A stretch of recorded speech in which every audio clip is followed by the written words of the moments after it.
ನ್ಯೂಸ್ಗೆ ಸ್ವಾಗತ. ನಾನು ನಿಮ್ಮ ಸುದ್ದಿ ಮಿತ್ರ ಕುದೂರು ಮಹೇಶ್. ಮಾಗಡಿ ತಾಲೂಕು ಕುದೂರು ಗ್ರಾಮದ ಸಂತೆ ವೃತ್ತದಲ್ಲಿ ಶುಕ್ರವಾರ ಬೆಳ್ಳಂಬೆಳಗ್ಗೆ ಕುದೂರು ಗ್ರಾಮ ಪಂಚಾಯಿತಿ 5ನೇ ವಾರ್ಡಿನ ಸದಸ್ಯೆ ಅನಸೂಯ ರಮೇಶ್ ಅವರ ಅನಧಿಕೃತ ಮದ್ಯ ಮಾರಾಟ ಮಳಿಗೆಗೆ ತಾಲೂಕಿನ ಅಬಕಾರಿ ಇಲಾಖೆಯವರು ದಾಳಿ ನಡೆಸಿದ್ದಾರೆ.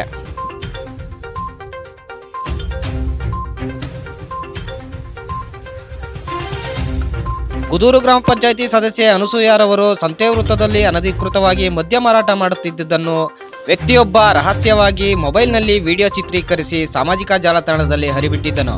ಕುದೂರು ಗ್ರಾಮ ಪಂಚಾಯಿತಿಗೆ ಮಾದರಿಯಾಗಬೇಕಾಗಿದ್ದ ಗ್ರಾಮ ಪಂಚಾಯಿತಿ ಮಹಿಳಾ ಸದಸ್ಯೆಯೇ ಈ ರೀತಿಯಾಗಿ ಅನಧಿಕೃತವಾಗಿ ಮದ್ಯ ಮಾರಾಟ ಮಾಡುತ್ತಿರುವುದು ಎಷ್ಟರ ಮಟ್ಟಿಗೆ ಸರಿ ಎಂಬುದು ಕುದೂರು ಗ್ರಾಮದ ಜನರಲ್ಲಿ ಚರ್ಚೆಯಾಗುತ್ತಿತ್ತು. ಇದರ ಬೆನ್ನಲ್ಲೇ ತಾಲೂಕಿನ ಅಬಕಾರಿ ಇಲಾಖೆಯವರು ಶುಕ್ರವಾರ ಬೆಳ್ಳಂಬೆಳಗ್ಗೆ ಕುದೂರು ಸಂತೆ ವೃತ್ತದ ಅನಧಿಕೃತ ಅಂಗಡಿ ಮಳಿಗೆಗೆ ಭೇಟಿ ನೀಡಿ ಕುದೂರು ಗ್ರಾಮ ಪಂಚಾಯಿತಿ ಸದಸ್ಯೆ ಅನಸೂಯ ಮತ್ತು ರಮೇಶ್ ಅವರನ್ನ ವಿಚಾರಣೆ ನಡೆಸುತ್ತಿದ್ದಾರೆ.